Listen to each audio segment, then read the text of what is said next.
Bonjour à tous, je m'appelle Noémie Silberg, j'ai 41 ans, 2 enfants, je suis veuve et je suis heureuse. Et oui, c'est possible. J'ai écrit un livre dans lequel je raconte la traversée de cette épreuve. J'explique que j'ai réussi à vivre après Marc grâce à mes ressources. Les ressources, c'est ce qui est en nous ou autour de nous et qui nous aide à surmonter une épreuve. S'identifier, se sentir moins seul, soutenu, compris, c'est ce qui fait du bien quand on traverse une épreuve. Les personnes que vous allez écouter raconter leur histoire, leur expérience, ont su puiser en elles les ressources grâce auxquelles elles ont réussi à rebondir, à aller mieux, à se réinventer. Elles nous confient leur kit de survie, leurs outils, leurs clés, toutes ces petites choses concrètes, pratiques, souvent évidentes, parfois cocasses, qui leur ont permis de se relever, de vaincre, de combattre et de surmonter ce putain d'obstacle. Alors inspirez-vous et trouvez vos propres ressources. Bonne écoute.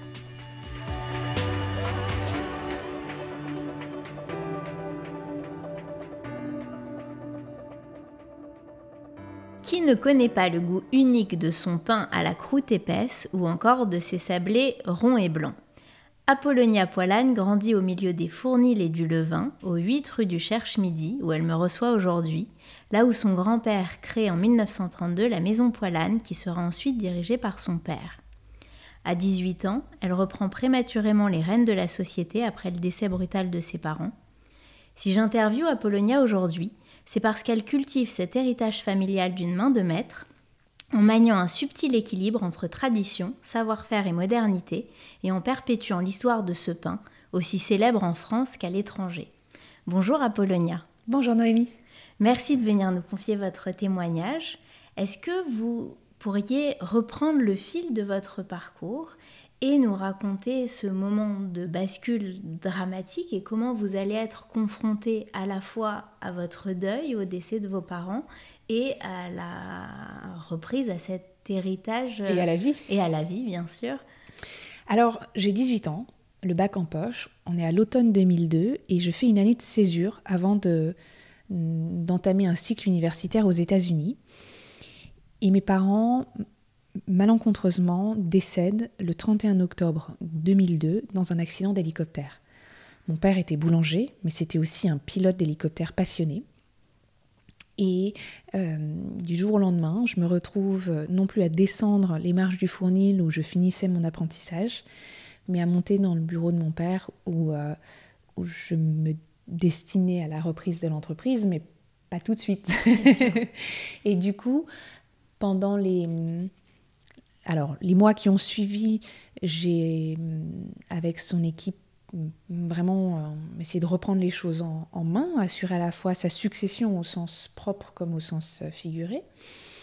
Et puis, dans les années qui ont suivi, d'abord mes 4 ans d'études universitaires à Boston, et puis ensuite, depuis que j'ai eu mon diplôme en 2007, la poursuite du développement de l'entreprise, mais sans avoir des devoirs à faire le soir.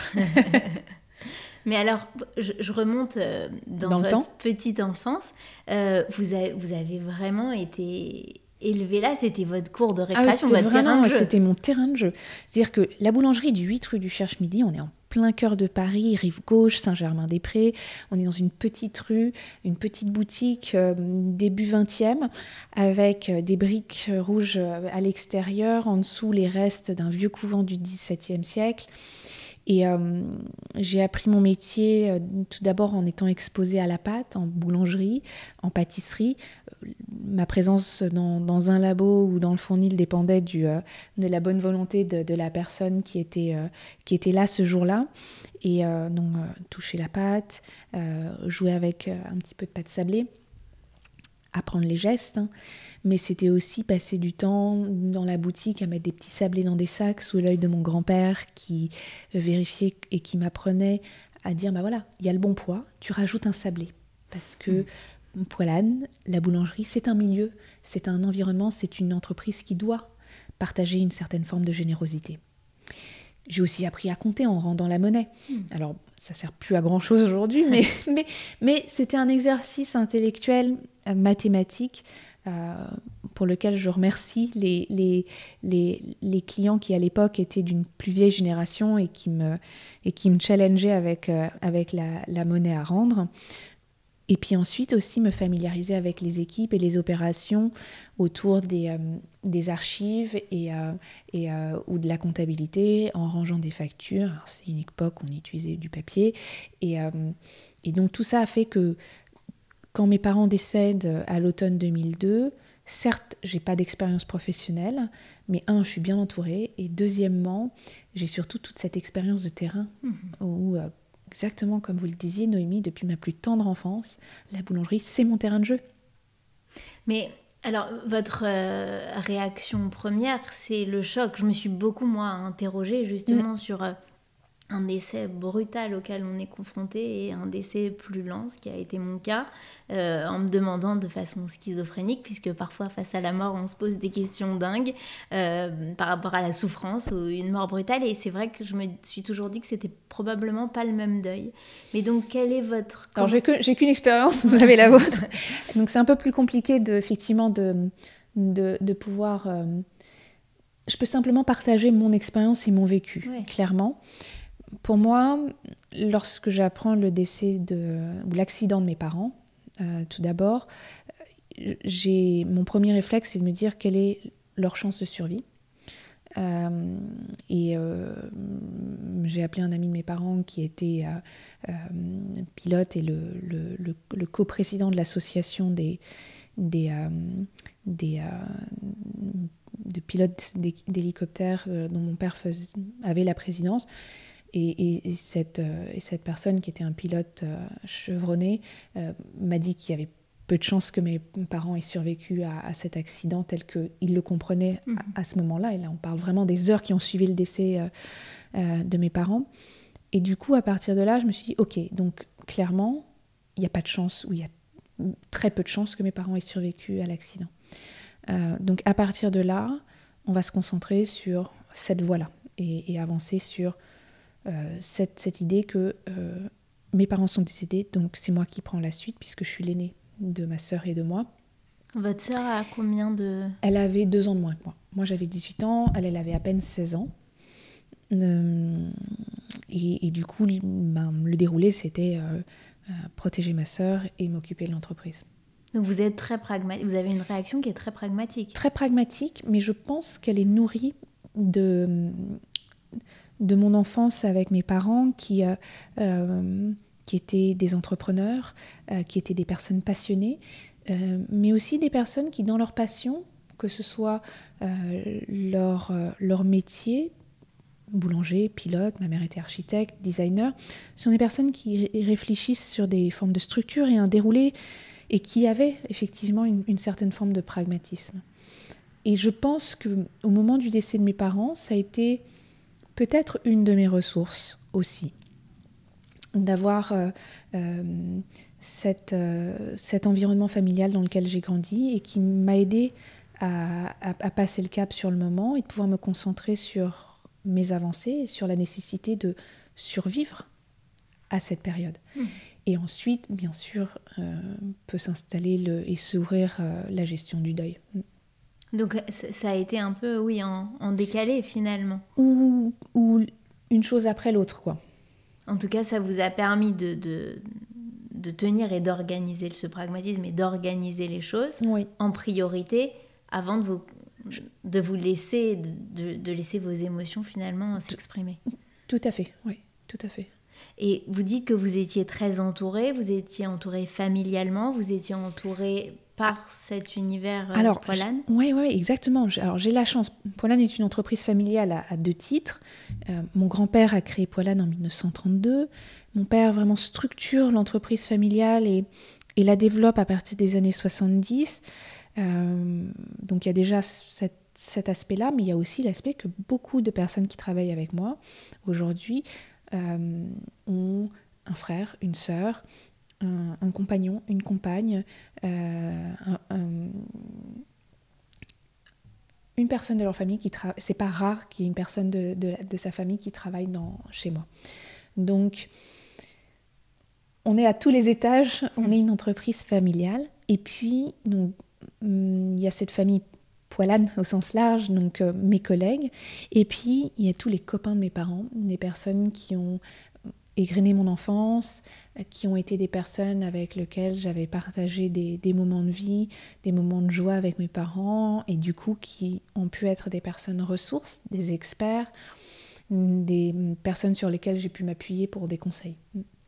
Et votre sœur, elle avait la même destinée que vous, professionnelle? Elle voulait aussi depuis toujours travailler dans l'entreprise familiale? Alors autant j'ai toujours su que j'allais prendre la suite de mon père, autant ma sœur, tout aussi clairement, savait qu'elle ne voulait pas prendre la suite de mon père. Ma sœur est une artiste plasticienne. Elle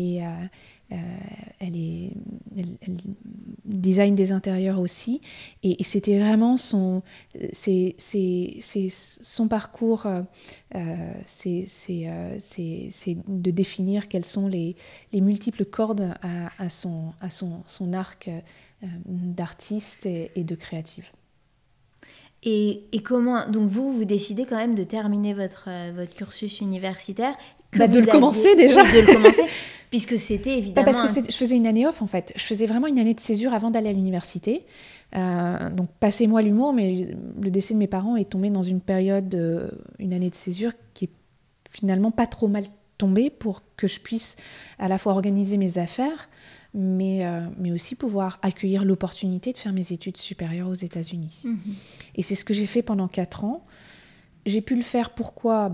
D'abord parce que j'avais une très bonne équipe, ensuite parce que je faisais beaucoup d'allers-retours entre l'école et la boulangerie à Paris, mais aussi parce qu'on vit une période moderne où on peut faire des rendez-vous par téléphone, par visio. Aujourd'hui, surtout dans un monde post-Covid, c'est assez évident, mais à l'époque, en 2002-2003, c'était peut-être un petit peu moins prévalent. Et alors, comment vous gérez concrètement une journée d'Apollonia? Très simple. Alors, très simple. À l'époque ou maintenant? Non, maintenant aussi, mais ma question, c'était à l'époque. À l'époque, alors déjà, j'avais une idée de comment je voulais organiser mes journées. Et ensuite, je l'ai confrontée à la réalité. Et l'atterrissage que j'avais, c'était... je me levais avant mes cours, un peu plus tôt. Je suis une lève-tôt, donc c'était pas vraiment un problème. Je lançais ma journée de travail côté Poilane. J'allais en cours, dans l'équivalent de la fin d'après-midi, parce que heureusement, les universités américaines ont compris que les étudiants se couchent tard, donc n'ont pas envie d'avoir cours avant 10h le matin. Et donc, du coup, je pouvais orchestrer... J'allais en cours et ensuite, je faisais mes devoirs et je m'occupais de mon entreprise. Et je jonglais comme ça entre les deux. Et j'ai pu le faire pendant 4 ans parce que ce sont des universités aux États-Unis où on valorise le temps et le développement en dehors de la salle de cours. Donc on a nos cours, on a nos TD, mais au-delà de ça, on valorise un engagement associatif, un engagement entrepreneurial, et c'est ce qui a fait qu'il y avait ce temps possible. Je crois que c'est un peu plus difficile quand même dans les études supérieures en France. Et il y a une question que je me posais, le fait de vivre finalement dans le même environnement que votre père, que votre grand-père, est-ce que d'une certaine manière vous avez le sentiment qui vous accompagne toujours? Oui, bien sûr. Oui, non, c'est sûr que d'avoir pris leur suite, d'être dans un travail de passeur, c'est forcément être dans à la fois, c'est être présent en reconnaissant le passé et en l'accompagnant vers l'avenir. Donc oui, bien sûr, et ça me dérange pas. C'est une question qu'on m'a souvent posée après le décès de mes parents. Ça va être quoi la marque d'Apollonia? Et je me suis dit, mais en fait, mon boulot, mon métier, ça n'est pas d'empreindre cette entreprise de ma marque, mais c'est de l'accompagner. C'est un travail de passeur, c'est un travail de transmission. Et à un certain stade, j'ai ma personnalité, mais c'est pas le propos. Et vous avez été accompagnée psychologiquement à un moment donné? J'ai eu la chance d'avoir grandi dans une famille de culture franco-américaine. Et donc, alors qu'en France, moi je suis née en 84, on est encore dans une époque où, quand j'étais ado, où d'aller voir un psy, c'est que ça allait vraiment pas bien. Je pense que j'ai eu la chance, grâce à l'ouverture d'esprit de mes parents, de pouvoir n'avoir aucun problème à aller voir ou trouver des personnes qui pourraient m'aider pour m'accompagner dans cette... dans la vie, en fait.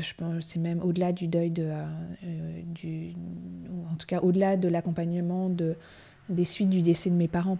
Et je pense que ça, c'est quelque chose qui reste tabou pour certains, et je pense notamment à la génération qui est un tout petit peu plus âgée que moi. Et pourtant, c'est là. C'est à portée de main.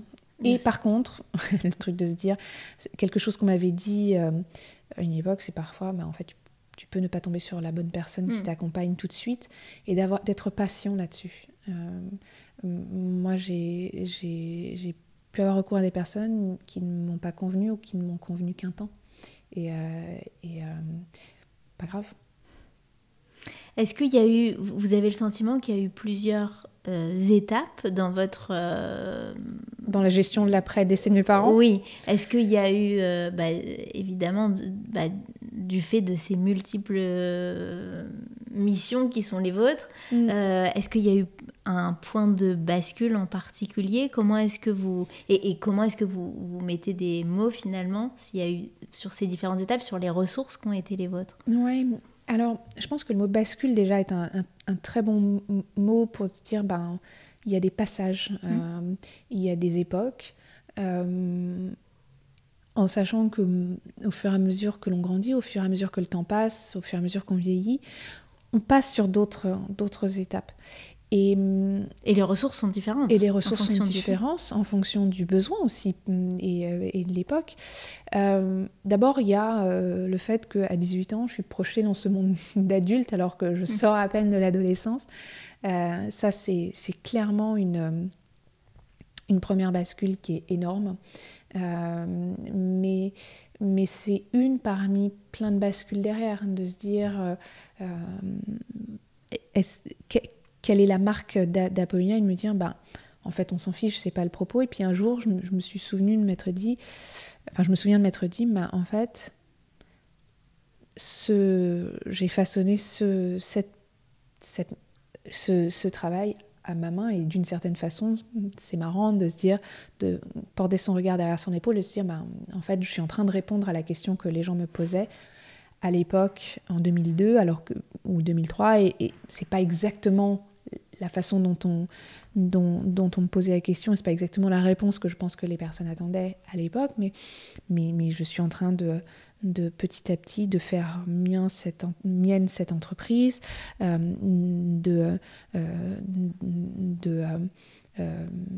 toutes les étapes d'une vie d'adulte aussi. C'est vrai que en plus, je suis confrontée à 18 ans, tôt, au décès de mes parents, et de me dire de vivre avec ça. Et alors, quels mots vous mettez sur vos ressources?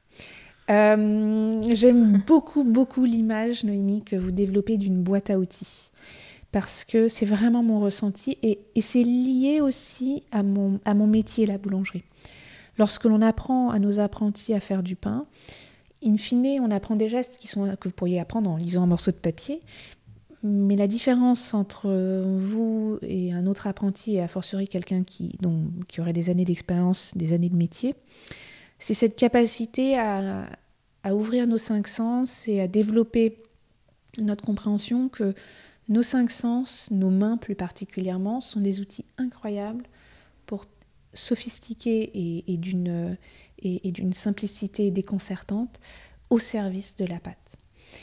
Et en tant que responsable d'une entreprise, j'ai aussi ce regard où je me dis, finalement, quand je dirige cette entreprise, quand je travaille avec mes équipes, on est dans cet ajustement, d'être à l'écoute pour trouver les bons ajustements sur une direction qu'on définit plus ou moins, mais qu'il faut savoir ajuster à l'époque, au moment, aux circonstances. Et donc, je pense que l'on est riche de ces expériences, de cette écoute, et d'être capable d'aller puiser en faisant des parallèles ou en essayant d'aller rechercher une personne qui peut nous aider sur une chose, et on peut parler de choses très matérielles, c'est quoi la solution à tel sujet, ou sur des choses plus immatérielles, comment penser à ce type de problématique.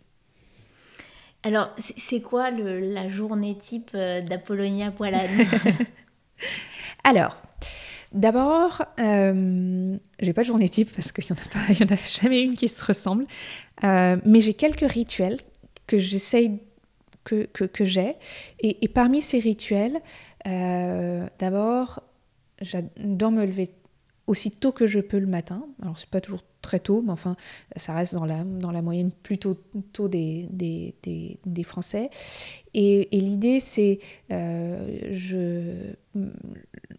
j'aime être dans les premières heures de la journée en contact avec mes équipes pour savoir quelle a été la qualité de la production de la nuit, c'est-à-dire comment ça s'est passé au fournil.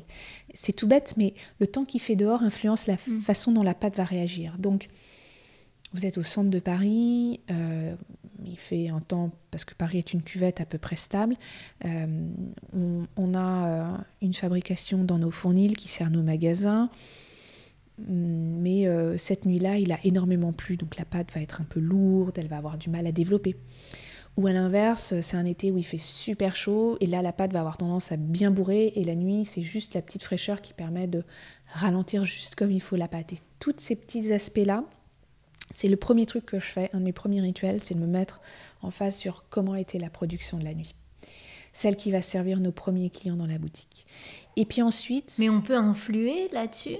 Bien sûr. En fait, tout notre rôle en tant que boulanger, c'est de pouvoir travailler sur comment accompagner la pâte pour arriver au même rendu final, alors qu'en réalité, d'une journée à l'autre, et franchement d'une humeur à l'autre, on ne va pas pouvoir aborder la pâte de la même façon. Et c'est ça qui fait la beauté de notre métier. C'est ce dialogue et ce travail cousu-main. Et c'est ce qui va faire la différence entre un boulanger expert et un boulanger qui connaît à peine son métier. Il y a les saisons qui influencent la pâte. C'est un détail, mais que je trouve fascinant. Au moment de la récolte des blés, donc on est en début d'été, je le dis de façon un peu large, parce que ça dépend des années, je préfère pas citer de mois, il y a, quand on commence à récolter les blés, dans le fournil, des grains qui ont été récoltés quasiment une année avant vont réagir différemment, et la pâte bouge, et c'est tout bête, parce que c'est un petit peu... fou à imaginer que quelque chose qui se passe à probablement plusieurs cinquantaines de kilomètres du centre-ville influe la pâte. Ouais. C'est assez fou, et assez génial. Donc ça, c'est ce qui... c'est pour vous dire, oui, en fait, la beauté de mon métier, c'est son inconstance, c'est un esprit et des règles qui donnent un cadre, mais dans lequel il faut, pour arriver à une constance, accepter qu'aucune fournée n'est la même. Et donc, du coup, mes premiers rituels, c'est de me mettre en phase avec qu'est-ce qui s'est passé dans la nuit précédente, puisque nos pains, nos biscuits, nos pâtisseries boulangères sont essentiellement faites à la main. Pas parce que c'est cool, mais parce que ça fait une vraie différence pour nourrir cette constance et cette qualité. Et ensuite, c'est de lancer ma journée pour mes équipes, pour moi, d'accueillir des rendez-vous comme on se rencontre cet après-midi, et puis de pouvoir avoir aussi une petite vie après ma journée de travail. Alors, vous avez été nommée chevalier de l'Ordre national du mérite. C'est pas faux. Très jeune, à 37 ans, je crois, si exactement. mes calculs sont bons. Vous avez été à l'origine d'une nouvelle recette de pain au maïs. Oui. Vous avez développé à l'international la marque. Oui. J'imagine. Bon, mon père l'avait déjà fait avant. Hein. C'est vrai que c'est quelque chose que je poursuis, mais oui. Mais c'est des innovations qui restent toujours dans la tradition poilane. Oui. Et c'est ce que je disais en introduction, cet héritage, ça doit être... votre pâte, malgré tout, et toutes ces innovations-là, j'imagine que ça doit être une fierté pour vous et une ressource énorme. Sûr. C'est un esprit. Le plus beau cadeau que j'ai reçu de mes parents, c'est cette curiosité, c'est cette soif et cette envie d'apprendre, de découvrir, de ne pas avoir trop peur d'essayer. Et je pense que ma culture franco-américaine, par ma maman américaine, mon papa français, c'est vraiment une vraie chance que j'ai eue. C'est vraiment quelque chose pour lequel... d'avoir une double culture, on appartient à la fin de la journée, on appartient à nulle part, mais ça donne une ouverture d'esprit et une agilité qui sont vraiment uniques. Et alors pour ces nouveaux... Et si vous n'avez pas eu cette chance d'avoir une double culture, mais ça ne tient qu'à vous de vous éclairer, d'être curieux et d'être ouvert sur le monde et sur les choses. Quand j'étais à l'université, c'est vraiment une digression, mais quand j'étais à l'université, un étudiant m'avait dit, une fois tu verras, il y a une différence entre ceux qui ont vécu à l'étranger, qui sont étrangers ou qui ont voyagé tout simplement, et les Américains locaux sur le campus. J'ai pas pris le truc très au sérieux parce que franco-américaine et en l'occurrence ça s'est révélé être vrai. Je n'ai eu quasiment aucun contact avec les étudiants qui étaient 100% américains et qui n'avaient jamais vécu en dehors de leur État ou en dehors des États-Unis. Et dans ces innovations quotidiennes, j'imagine, est-ce que vous avez toujours cette petite voix avec laquelle vous dites qu'est-ce que mon père... Ah non, alors ça, je me suis jamais dit. Non, jamais. Je me suis jamais dit que qu'est-ce que mon père aurait fait ou aurait dit. Mes parents sont leur place. Ils ont été pendant 18 ans de ma vie des personnes qui m'ont accompagnée, qui m'ont fait grandir et qui m'ont accompagnée jusqu'à l'âge adulte. Mais depuis, ce sont des personnes ressources sur leur esprit, mais pas des personnes conseils. Parce que sinon, c'est juste on n'existe plus. Voilà, non, chacun sa place. Non, c'était plutôt bon, puisque vous innovez avec le savoir-faire poilane. Donc par contre, je suis riche de leur levain, celui qu'ils ont planté en moi, de leur éducation, de leur curiosité, et de me dire la façon dont ils ont partagé leur travail, leur regard sur leur monde, tous les apprentissages que, en l'occurrence des parents, m'ont donné et m'ont transmis pour aller de l'avant. Y a une chose que j'aime bien me dire finalement, c'est que les épreuves, les drames sont ce qu'ils sont, mais on en ressort, à mon sens, toujours quelque chose de positif. Et on en ressort plus quelque chose. Qu'est-ce que vous pensez que votre épreuve vous a apporté et en quoi vous êtes quelqu'un de meilleur grâce, entre guillemets, à cela? Alors, moi j'ai vécu le décès de mes parents quand j'avais 18 ans. Et ça m'a propulsée dans une vie d'adulte. Mais à beaucoup d'égards, le décès de mes parents a été une formidable opportunité de vivre des expériences, de faire des rencontres que je n'aurais jamais pu faire aux âges où je les ai faites, si la vie avait été autrement. Je choisis mes mots à dessein et avec parcimonie pour dire que je me souviens, à l'automne 2003, j'étais à l'université et je me suis dit,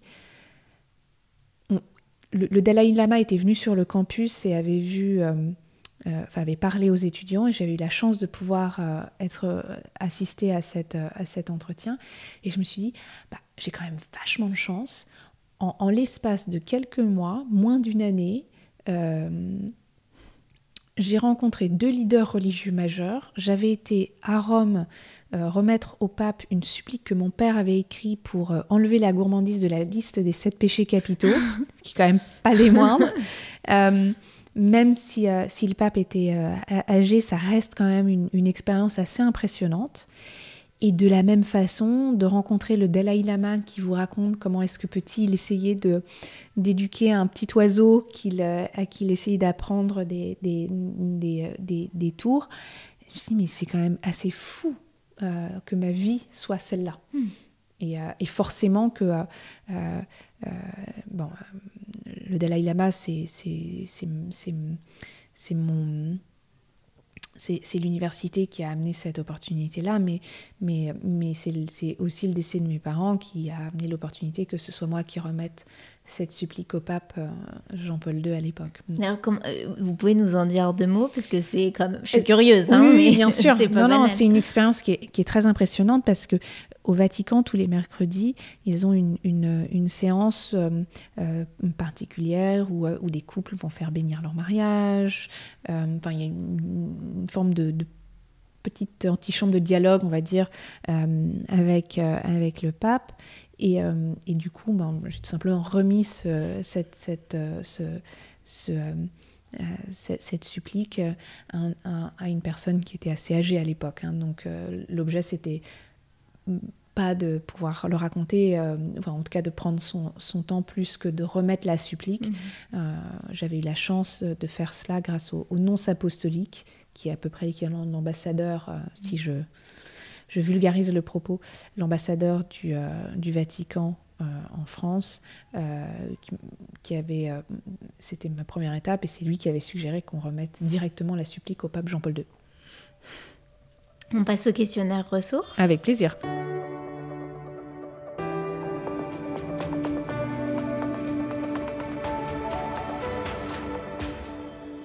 J'ai une question que j'ai pas l'habitude de poser, mais que j'ai envie de vous poser à vous, et ça m'est venu pendant l'interview. Est-ce que vous avez une Madeleine de Proust ? Ah, oulala. Alors, c'est une réponse qui est très pragmatique, hein, parce que vous me dites Madeleine de Proust, je me dis, bon, nous, on ne fait pas de Madeleine chez Poilade. En revanche, on a nos petits biscuits, nos petites punitions, qui sont un sabléron normand avec un bord côtelé. Et celui-là, je pense que c'est une Madeleine de Proust pour moi, parce que il évoque des souvenirs avec mon grand-père, qui m'apprenait la générosité de rajouter un sablé de plus au sachet pour nos clients. C'est le goût de ma maman pour les sablés qui étaient très cuits, voire quasiment brûlés, et qui récupérait tous ceux qui avaient eu un petit accident de cuisson. Mais c'est aussi d'apprendre à toucher la pâte et à l'apprécier en mettant la main à la pâte toute petite, mais en apprenant à façonner la pâte en grandissant. Ouais. Donc je pense que ma Madeleine de Proust, elle est là. Vous en mangez mangez j'adore tout le temps. Punition. Ah oui, non, vraiment. Ouais. Et comment est-ce que vous mettez encore la main à la pâte aujourd'hui? Alors, avec votre... C'est une très bonne question. Mon quotidien, c'est le quotidien d'un chef d'entreprise.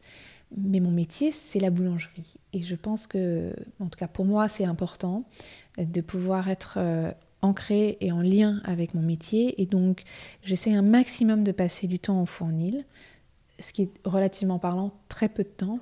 Mais typiquement, un samedi matin, vous me retrouverez au fournil parce que c'est un endroit où je peux venir et donner un coup de main sans être de trop.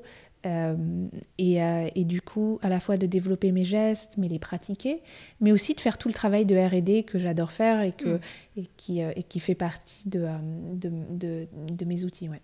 Et le fait de mettre la main à la pâte pour le coup, c'est merveilleux. C'est merveilleux, et je pense que vraiment, un de mes lieux ressources, c'est le fournil. Parce que, alors, surtout rue du Cherche-Midi, on descend quelques marches dans un lieu qui date du XVIIe siècle. On est dans une pièce qui est tannée, cuite par le temps, des murs avec un plafond arrondi. Et lorsque l'on travaille la pâte, et notamment l'étape de façonnage, quand on donne une forme finale au pain, pour moi, j'ai l'impression que je donne un souffle à la pâte. On donne vie à la pâte. Et en tant que femme, c'est encore plus important parce que je fais le lien avec la maternité en me disant, mais vraiment, je comprends pourquoi est-ce que notre univers boulanger a autant de parallèles avec un vocabulaire maternel ou sexuel, parce qu'il y a une évidence entre les deux.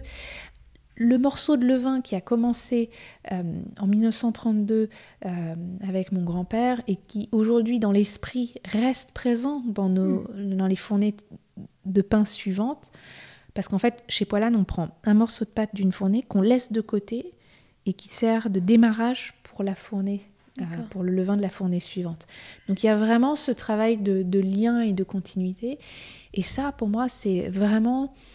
Le fournil, c'est à la fois un lieu qui est chaleureux par la chaleur du fournil, mais c'est une chaleur qui vous enveloppe. J'avais d'ailleurs une personne dans mon équipe qui me disait que quand elle avait un petit peu de... Quand sa journée était un peu secouée, qu'elle allait au fournil parce que ça l'apaisait. Et elle m'a fait prendre conscience que moi aussi je faisais ça, mais à ma façon, sans m'en rendre compte. Et donc, le fournil, par son environnement, mais par les gestes que je peux y pratiquer, participe à ces lieux ressources. Alors, vous avez donc répondu à la question que j'allais vous poser. Et est-ce que vous avez un mantra ou une philosophie de vie ? Alors, j'ai l'impression que je suis encore en train de réfléchir à cela. Mais pour moi, il y a cette... Dans les grandes lignes, et j'ai plein de mantras, j'ai plein de phrases que j'aime et qui me portent ou qui me nourrissent. Quand les mots sont beaux, quand ils ont une belle sonorité, je trouve que c'est... Et qu'ils entraînent. Je pense que ça peut être des mantras, des ressources ou ça peut alimenter une forme de philosophie de vie. Mais pour moi, il y a cette notion d'aller de l'avant, d'être dans le mouvement et d'avancer. Et c'est plus une philosophie de vie que je vous décris, mais l'idée, c'est le mouvement. Il y a un objet qui vous donne de la force ? Vous avez un objet porte-bonheur ?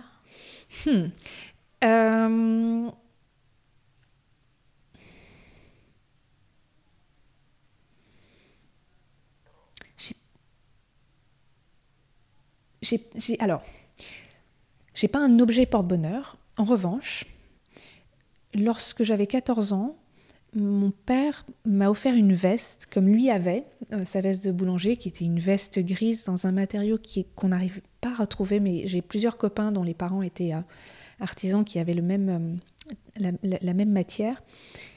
Et ça, c'est un objet clin d'œil pour moi. Mon père m'a offert cette veste quand j'ai eu 14 ans parce que c'était une façon de transmettre un métier. Cette veste, je l'ai largement élimée aujourd'hui, mais elle existe encore, elle est bien délavée. Et pour moi, c'est un objet de passation, c'est un objet d'adoubement, mais c'est aussi une veste dans laquelle j'étais un petit peu trop grande à l'époque, mais comme je ne suis pas très grande non plus, dans lequel je rentre encore aujourd'hui, et qui fait partie, pour le coup, de ces objets. Mon père avait eu plusieurs vestes, et d'ailleurs j'utilise certaines des siennes pour éviter de trop abîmer la mienne. Mais ça fait partie de ces objets que je conserve précieusement et où je me suis dit, parce que les coudes commencent à être troués, et je me suis dit, mais en fait, si je la rapièce, j'ai peur que le rapiessage soit trop lourd par rapport au tissu qui est abîmé et affiné par le temps. Et du coup, je me disais, mais en fait, peut-être qu'il faut juste que j'assume que ces trous-là et de fonctionner avec. Est-ce que vous avez une référence culturelle qui vous ressource, que ce soit un livre, un film ou un personnage ?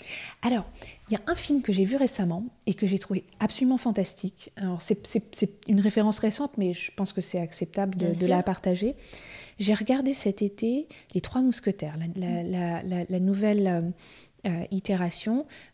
J'ai vu le premier, le deuxième épisode en fin d'année 2023, et j'ai adoré la place de la femme dans ce qui est annoncé comme une trilogie, parce que ça raconte l'histoire d'une femme forte, d'une femme qui a une présence. Et là où on relaie souvent... oui, bien sûr, cette histoire raconte une histoire de trois mousquetaires, une tranche de l'histoire de France. Mais il y a une autre histoire que j'ai trouvée très forte, c'est l'histoire de Milady de Winter. Et on se dit, mais en fait... Alors en plus, le film est vachement bien mené parce qu'il y a une forme qui caresse le fantastique à plusieurs moments. Donc il y a une espèce de magie qui s'installe. Et je me dis, je regarde ce film en tant que femme et je me dis, mais quel bel exemple. Oui, il y a l'histoire des trois mousquetaires, ça fait rêver, c'est cool. Cette histoire-là, je la connais depuis mon enfance. Mais là, on est en train de me raconter une autre histoire qui est tout aussi cool et tout aussi entraînante. Et tout ça, je me suis dit, ça c'est un chouette film. Je le regarderai. Est-ce que vous avez fait une rencontre marquante depuis le décès de mes parents? Oui, liée à... Je pense que mes parents étaient bien entourés et j'ai eu la chance d'avoir cet entourage de copains, cet entourage de collègues qui a été une vraie chance.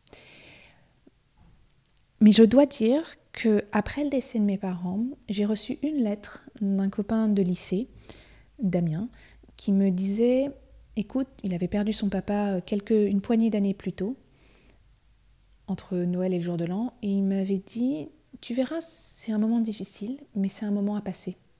Tout ira bien. Et j'ai trouvé que c'était très vrai. Ça a été exactement mon expérience.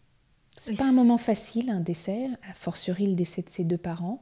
Ça chamboule beaucoup de choses, mais c'est passé. Et c'est quelqu'un à qui vous avez C'est quelqu'un que je vois toujours. Et qui par vos expériences, vous avez aidé? Écoutez, en fait, c'est surtout sa lettre et les mots qu'il a écrits et qu'il a consignés qui, moi, j'ai trouvé très justes, à la fois sur le moment rassurant, enfin, je vous dis ça avec le recul de décennies, c'est peut-être pas très... non, mais ça vous a marqué. Mais en tout cas, ça m'a marqué. Ça avait été une expérience que j'ai trouvée assez juste sur le moment et puisqu'on reste copains, qui reste tout à fait pertinente. Est-ce que il y a une scène tragicomique décalée qui vous revient liée à votre épreuve? Alors, deux qui me viennent en tête. La première, c'est l'humour de mes parents qui décèdent un 31 octobre, le jour d'Halloween. Je me dis quand même, ils ont un petit peu d'humour de mourir le jour de la fête des morts. Et ensuite, puisque culturellement, Halloween, c'est All Hallows Eve, c'est des vieilles fêtes celtiques sur lesquelles la chrétienté a ajouté la Toussaint. Mais du coup, moi je trouve que c'est très drôle. Vous vous dites, vous avez réalisé ça peut-être a posteriori? Non, pas vraiment sur le moment. Je peux vous assurer que le 31 octobre, j'étais sur surtout en étant aux États-Unis. Non, j'étais en France à l'époque du décès de mes parents. Ouais, je travaillais au Fournil, donc sur le moment, je me suis dit quand même, ils ont un peu d'humour quand même de mourir ce jour-là. Mais une autre qui, je pense, peut être une autre expérience qui est un peu tragicomique, mais qui m'est arrivée plusieurs fois, c'est quand un médecin vous demande quels sont vos antécédents et que là, vous dites, en fait, moi, je ne peux pas aller demander à mes parents.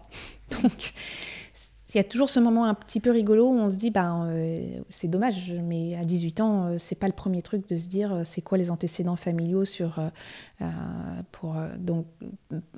pour des questions de vie. Et du coup, je me souviens ça m'est arrivé une ou deux fois, et je me suis dit, bon, clairement, j'aurais pas pu faire mieux, mais c'est vrai que sur le moment, c'est un petit peu délicat. Enfin, c'est pas délicat, mais c'est toujours un peu rigolo d'avoir à raconter au médecin, non, en fait, je peux pas aller demander à mes parents où sont leurs antécédents, et puis mes grands-parents sont décédés bien avant. Est-ce que vous avez reçu des phrases ou des messages collector? Beaucoup de choses collector, mes amis, je suis sûre que vous en avez entendu, des maladresses, ça existe, et je pense que je pense que la mort n'est pas quelque chose de très confortable pour personne, et donc du coup, il ne faut pas se concentrer là-dessus. Moi, il y a eu une chose complètement décalée, c'était au moment du décès de mes parents. Ma sœur avait à peine 16 ans, et donc on avait un juge des tutelles qui avait autorité sur ma sœur et donc du coup sur nous deux. Et quand il s'agissait de prendre un rendez-vous avec elle, ça nous arrivait plusieurs fois d'avoir le sujet de son indisponibilité parce qu'elle devait débourrer son cheval. Alors, je suis cavalière, donc je comprenais exactement ce qu'elle voulait dire. Et je me disais, le décalage entre sa nécessité et ma réalité était juste une abysse. C'est collector. C'est collector. Définitivement. Comment est-ce que vous compléteriez cette phrase? Le drame rend heureux. Heureux parce que c'est une opportunité d'avancer, c'est une opportunité de saisir ce que la vie a de beau. On peut regarder le verre à moitié vide, ok, et on peut aussi le regarder à moitié plein. Et moi, c'est celui-là que j'ai envie de boire.